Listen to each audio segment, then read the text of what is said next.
Assalamualaikum dan salam Ramadan.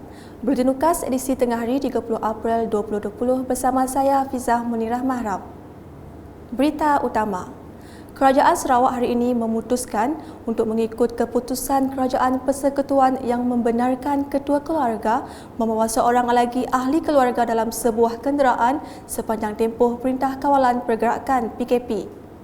Timbalan Ketua Menteri Sarawak yang juga pengerusi Jawatan Kuasa Pengurusan Bencana Negeri, Datuk Amar Douglas Ugah Embas berkata, keputusan itu diputuskan selepas Kerajaan Pusat mengumumkan perkara berkenaan setelah mendapat maklum balas orang ramai. Bagaimanapun tegasnya, tidak boleh lebih daripada 2 orang dalam sesebuah kenderaan seperti yang telah diputuskan. Datuk Amar Douglas Ugah menambah, kelonggaran membenarkan 2 orang ahli keluarga keluar dalam sebuah kenderaan adalah untuk tujuan membeli makanan, ubat-ubatan, keperluan harian serta keperluan lain dari mana-mana penyedia perkhidmatan penting atau untuk mendapatkan perkhidmatan kesihatan dan perubatan. Sebelum ini, Sarawak dalam PKP Fasa 3 membenarkan 2 orang dalam sebuah kenderaan atau motosikal untuk tujuan ke kebun di kawasan pedalaman. Laporan seterusnya. Stok bekalan makanan sepanjang bulan Ramadan serta musim perayaan Hari Raya dan Hari Gawai akan datang adalah mencukupi. Timbalan Ketua Menteri Sarawak yang juga pengerusi Jawatan Kuasa Kecil Rantaian Bekalan Makanan, Datuk Amar Awang Tengah Ali Hassan berkata, bekalan keperluan dan makanan yang ada boleh bertahan untuk tempoh 3 bulan. Malah jelas beliau pemeriksaan dan pemantauan di 7,709 permis jualan di negeri ini adalah berterusan sepanjang tempoh PKP. Dari segi stok bekalan keperluan makanan untuk sepanjang bulan Ramadan, Hari Raya dan Gawai Daya adalah mencukupi dan dijangka boleh bertahan selama tempoh antara 1 hingga 3 bulan. Dan mana-mana jenis barangan yang perlu kita tambah, kita boleh tambah. Jadi stok itu ada untuk tempoh 1 hingga 3 bulan. Bercakap dalam sidang media di Kuching pada Rabu, Datuk Amar Awang Tengah memberitahu skim kredit mikro di bawah Bantuan Khas Sarawak Sayang BKSS mendapat sambutan menggalakkan daripada usahawan dan penjaja kecil di negeri ini. Jelasnya, setakat ini skim kredit mikro telah menerima sebanyak 307 permohonan dengan jumlah terkumpul berjumlah 12.42 juta ringgit. Laporan selanjutnya. Menyedari akan implikasi sekatan yang dikenakan terhadap kegiatan ekonomi di Sarawak, kelonggaran untuk membiarkan sektor ekonomi beroperasi di kawasan zon hijau akan dipertimbangkan. Jawatan Kuasa Pengurusan Bencana Negeri dalam satu kenyataan pada Rabu menyatakan bahawa kerajaan negeri ini mengusahakan garis panduan untuk tujuan itu. Bagaimanapun kata kenyataan sama, sekatan mengenai aktiviti ekonomi di zon merah dan zon kuning masih perlu dikekalkan kerana rantaian pandemik COVID-19 belum selesai dan menimbulkan ancaman kesihatan kepada masyarakat umum. Beralih ke laporan bantuan makanan Sarawak Sayang. Di Miri, Menteri Pengangkutan Sarawak Datuk Lee Kim Shin dalam satu kenyataan memberitahu bantuan makanan yang telah diagihkan pada awal April lalu adalah untuk golongan sasar yang kurang berkemampuan bawah B40. Jelasnya perkara tersebut telah dimaklumkan Jabatan Kebajikan Masyarakat Sarawak selepas terdapat salah faham segelintir masyarakat berkenaan pengagihan bantuan makanan itu. Tambah beliau difahamkan terdapat pihak yang salah faham dan berfikir semua layak mendapat bantuan makanan, namun begitu golongan yang amat memerlukan bantuan tersebut perlu diberikan keutamaan dahulu. Manakala di Limbang, Kerajaan Sarawak menerusi Pertubuhan Peladang Kawasan PPK telah melaksanakan pembelian lambakan hasil pertanian yang tidak terjual di kalangan petani dan pekebun tempatan.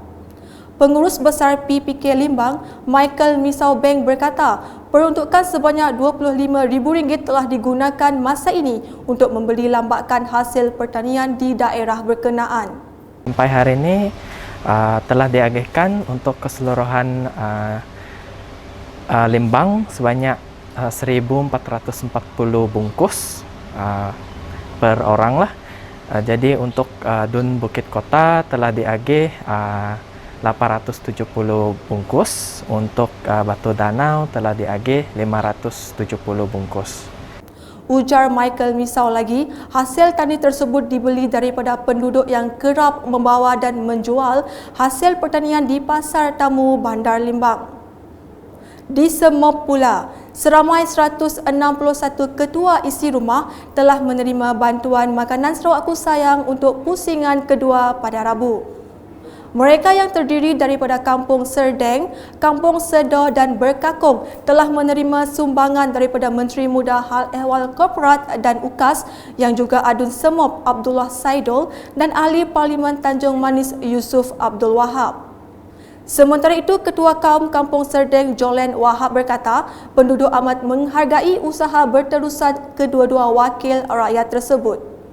Kita mengucapkan setinggi-tinggi terima kasih kepada Panamani kerajaan GPS oleh sebab memberi ataupun membantu barang-barang makanan kepada pihak-pihak yang memerlukan pada masa yang boleh dikatakan darurat lah masa kini.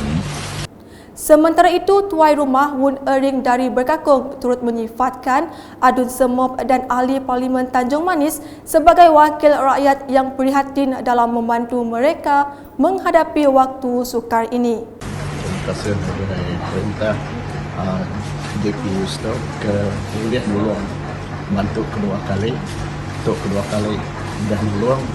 Jadi pemerintah saya terima kasih dari kedua-dua YB Dolah dengan YB Yusuf Wahab. Jadi aku rasa gagal benar sih laban perintah GPS cukup mana ke meluang rakyat ke kena pengusaha di PKP itu. Bagi Ketua Kampung Sedoh, Kip Rawi bakar bantuan itu amat bermakna bagi penduduk kampung dalam menghadapi PKP. Terima kasih kepada dua YB telah memberikan bantuan makanan dalam masa perintah kawalan berkali yang dijalankan. Yang itu sekali lagi saya mengucapkan besar-besar terima kasih. Ketua Wanita PBB Ranting Berkakung, Merai Marikan juga berkata, sebelum ini mereka juga telah menerima bantuan yang sama dan amat berterima kasih atas bantuan tersebut bagi pusingan kedua. Aku Kak Merai terima kasih ngagai YB Duleh, dengan YB Yusuf laban Merai kami bantu memakai kedua kali dalam maya PKP. Laban bantu tu oleh ngelempung beban maya PKP. Terima kasih YB Kerajaan Negeri Sarawak. Mengakhiri buletin, ikuti video mengenai penggunaan aplikasi Helpy.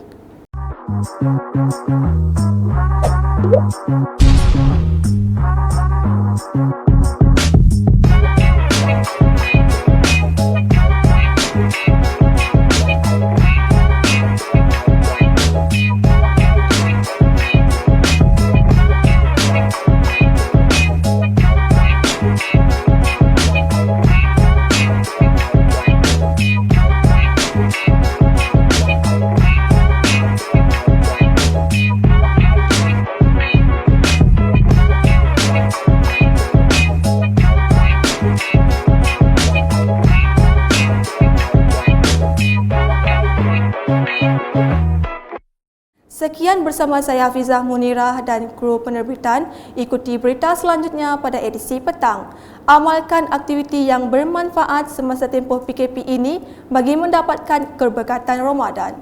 Dapatkan berita terkini Sarawak setiap hari dengan melayari ukas.sarawak.gov.my atau di Facebook, Instagram, Twitter dan saluran YouTube Bulletin UKAS. Salam UKAS.